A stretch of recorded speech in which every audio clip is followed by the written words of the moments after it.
lo que vemos es el número de casos por entidad federativa y hemos destacado que la región metropolitana del Valle de México, que es la Ciudad de México y la zona conurbada en el Estado de México, dado que son la región más poblada del país, en conjunto ocupan casi el 23% de la población del país, tenemos la mayor contribución con el número de casos. Hasta el momento y desde el inicio de la epidemia en México, que fue el 28 de febrero, cuando tuvimos el primer caso, se han detectado 5.014 personas que han tenido COVID. 37.000, un poco más de 37.000 han sido estudiadas en su momento como casos sospechosos y han sido descartadas, de ellas 23.000 personas que no presentaron infección confirmada por COVID. Y lo que vemos también es que el mapa ya se empieza a pintar de otros colores, además del verde y el verde oscuro. Ahora está en amarillo algunas entidades federativas, en su momento van a pasar al color rojo. Lo que quieren decir estos colores es la cantidad de casos que se han detectado en esas entidades a lo largo del tiempo. Destaco aquí que, aunque algunos estados están pintados en su conjunto, como el Estado de México o Nuevo León, no quiere decir que en todo el estado existe la misma intensidad de propagación. Claramente está mayormente concentrada en las zonas urbanas, que son las zonas metropolitanas de estos estados. En la siguiente, bueno, y muy lamentablemente, 332 personas han perdido ya la vida relacionado con la enfermedad y sus complicaciones. La siguiente. Este otro mapa, lo que se ve es la intensidad medida por la proporción de personas con respecto a la población que han tenido la enfermedad. Esta medida se llama incidencia y es la medida donde podemos comparar entre estados que tienen poblaciones diferentes. Aquí sí vemos que el estado de Chihuahua, desde luego la zona metropolitana del Valle de México y específicamente la Ciudad de México, así como Quintana Roo y Baja California Sur, son estados que, a pesar de tener diferentes poblaciones, tienen una intensidad de transmisión comparable. Este mapa lo estaremos presentando periódicamente. La siguiente. Aquí se ve la misma información, solamente que en una gráfica de barras. Para ilustrar lo mismo, véase Baja California Sur, como a pesar de que tiene una población pequeña y dispersa, si lo comparamos su número de casos con respecto a esa población, es el estado que tiene la mayor intensidad de la enfermedad. La siguiente. Aquí la Ciudad de México, por el número de casos, es la que destaca, seguida del Estado de México, y en el código de colores es lo mismo que en el mapa originalmente presentado. La siguiente. La distribución de edad es una característica que también hemos destacado a lo largo de estas semanas. Tenemos en México dos fenómenos, uno que nos ayuda y uno que no nos ayuda. El fenómeno que nos ayuda es la juventud. En México el promedio, o más exactamente la mediana, es decir, la mitad de la población tiene 37 años o menos. Si lo comparamos con los países de Europa Occidental o Estados Unidos, tenemos una diferencia de cerca de 12 o 10 años respectivamente en la distribución de edades. Por supuesto, dado que esta enfermedad afecta mayormente en su forma grave a personas adultas mayores, si tenemos menos personas adultas mayores, nos ayuda. Lo que desafortunadamente no nos ayuda, y lo podemos ver en la siguiente diapositiva, es la importancia de las enfermedades crónicas que contribuyen a la enfermedad grave por COVID. Diabetes, hipertensión, obesidad, son tres enfermedades, tres condiciones de salud en las que México destaca con respecto al resto de los países del mundo por ser uno de los países más afectados. 3/4 partes de la población en México tienen sobrepeso o bien tienen obesidad. Hasta 14% de las personas mayores de 20 años tienen diabetes y hasta 35% de las personas mayores de 20 años padecen hipertensión arterial. ¿Cuál es la consecuencia de esto? Que vamos a tener una epidemia en donde las personas adultas jóvenes, que se veían en la diapositiva anterior, también, pero no le regrese, también tienen afección grave y eventualmente casos fatales. Aquí se ve la distribución en edades intermedias, de 20 hasta 59 años. Tenemos en las barras amarillas personas con enfermedad suficientemente grave para requerir hospitalización, no todos en la terapia intensiva, no todos son enfermos críticos, pero sí han requerido hospitalización. En las barras verdes lo que se ve es personas que han tenido enfermedad leve, que se ha manejado en forma ambulatoria en sus domicilios. La siguiente.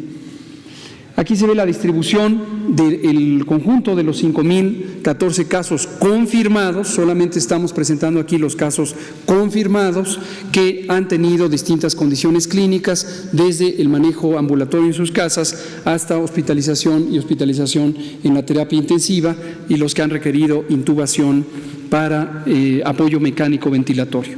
La siguiente. Aquí sí presentamos los sospechosos. Esto en días recientes parece que confundió a algunas personas que no tenían claro la diferencia entre casos sospechosos y casos confirmados. La diferencia es básicamente relevante para el manejo de la información, pero también para las acciones de salud pública.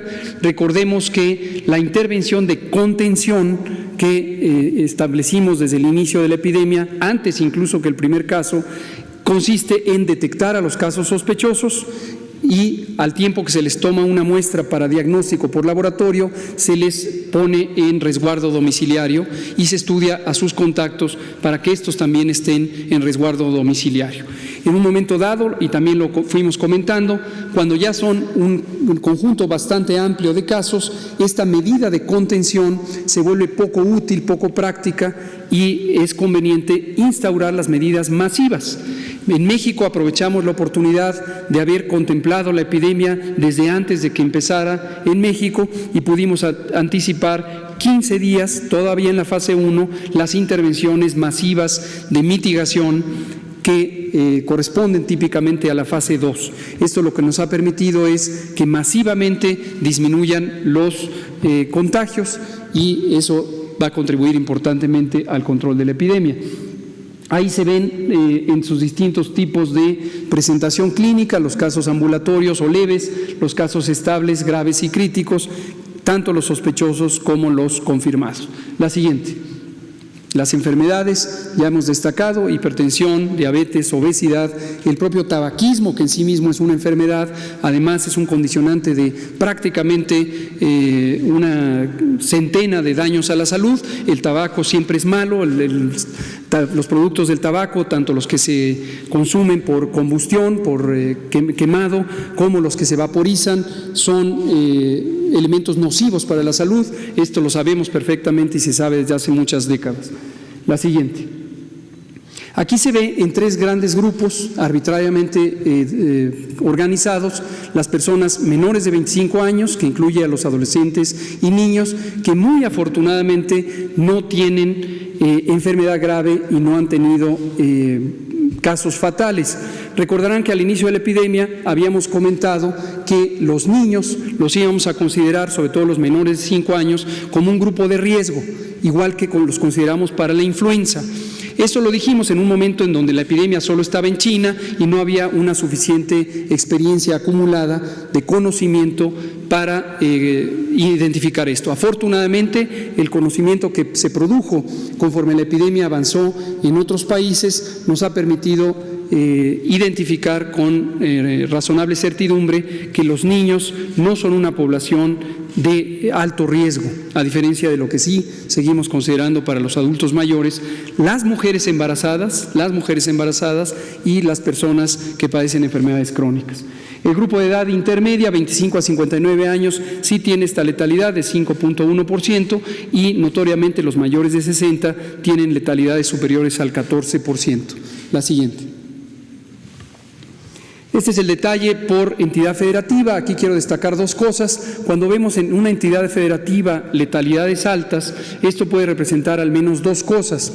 Una, que la capacidad de atención pudiera estar rebasada, y el rebasar en la capacidad de atención, como lo hemos alertado, puede condicionar una mayor letalidad, porque la oportunidad de atención de las personas en estado crítico se reduzca.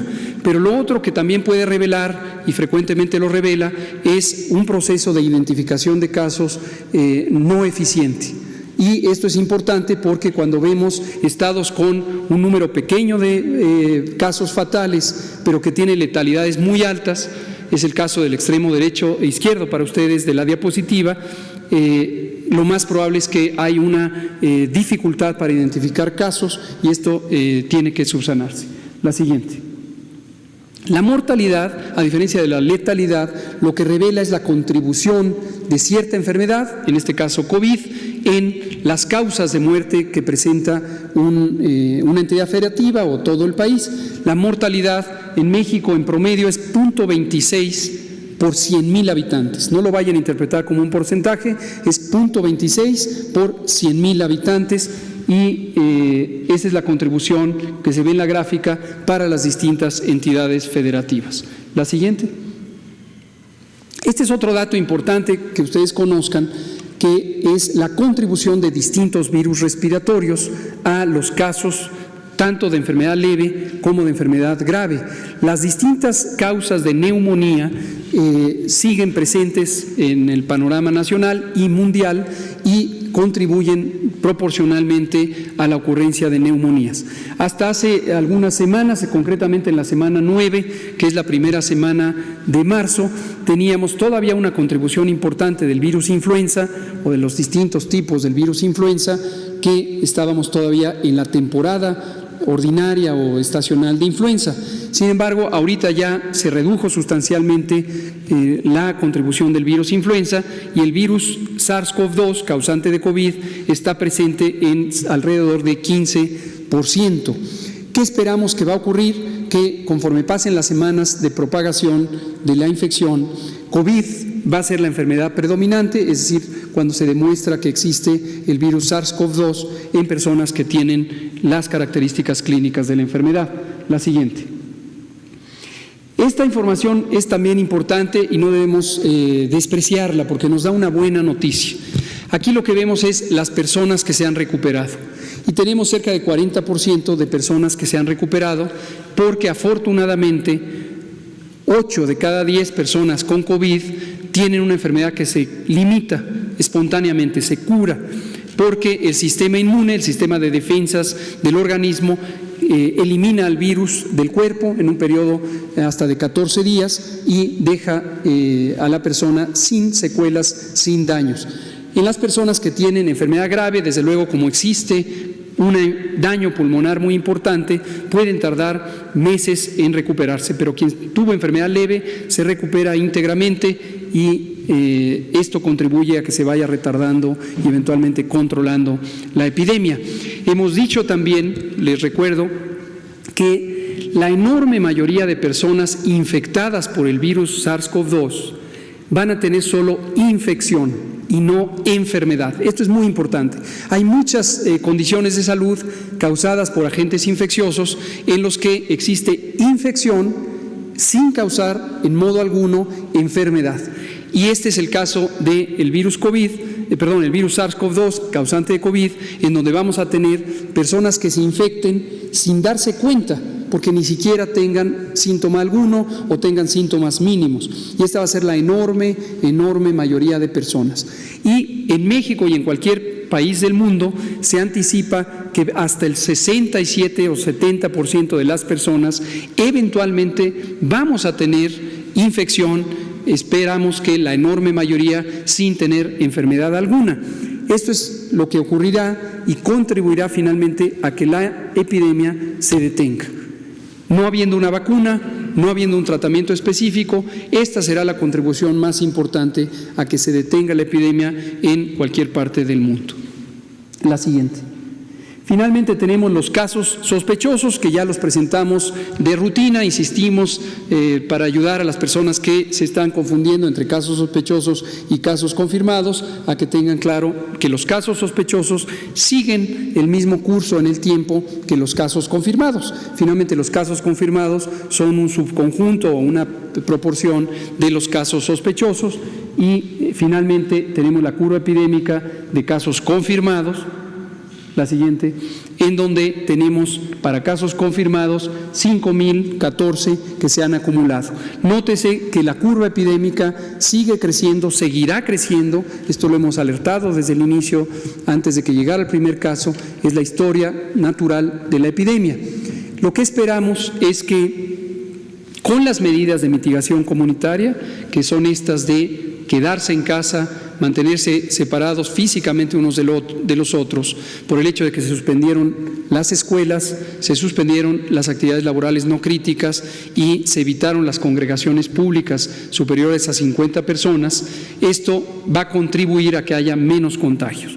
Cuando hemos hablado de esta reducción de los contagios, hablamos del famoso aplanamiento de la curva. Esto quiere decir que esta línea de color café, en lugar de ser muy pronunciada como ocurrió en otros países, empieza a estar más inclinada hacia abajo. Eso quiere decir que cada día va habiendo menor cantidad de casos que se suman. Todavía no tenemos la suficiente tiempo transcurrido desde el inicio de las intervenciones como para tener una estimación robusta, pero seguramente rumbo al final de esta semana ya tendremos varios indicios que nos permitan reconocer si vamos bien en ese sentido y se ha reducido la transmisión, o no vamos tan bien y la transmisión sigue de manera muy activa. Termino. En cualquiera de los casos, la fase 3 es inevitable. La epidemia no se va a parar, lo hemos dicho muy claramente, no se va a parar. Es imposible detener súbitamente una epidemia con un virus tan transmisible como es el virus SARS-CoV-2.